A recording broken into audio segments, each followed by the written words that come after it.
কোরবানি দেওয়ার জন্য তোমরা যারা উঠে পড়ে লাগিয়েছো, মানে কুরবানি দিতেই হবে, কুরবানি দাও। তোমাদের উদ্দেশ্য, তোমাদের নিয়ত যদি থাকে আল্লাহকে রাজি খুশি করার জন্য, দাও।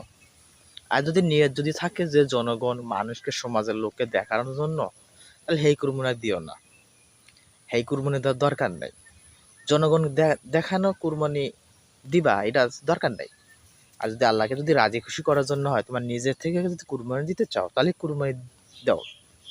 অন্যের টাকা মাইরা তুমি কুরবানি দিবা, মামা হবে না তো, হবে না। অন্যের টাকা মেরে তুমি কুরবানি দিবে, এটা হবে না তো। নিজের পরিশ্রমের টাকা, হালাল টাকা দিয়ে কুরবানি দাও, নিজের টাকা দিয়ে দাও।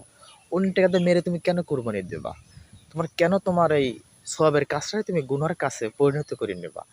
তোমার উদ্দেশ্য যদি হয় তোমার গোস্ত খাওয়া, তা আজকে দিন আছে, পরশু দিন আছে, ঈদের দিন বাদে অন্যান্য দিনে তুমি গোস্ত কিনে খাইতে পারবা।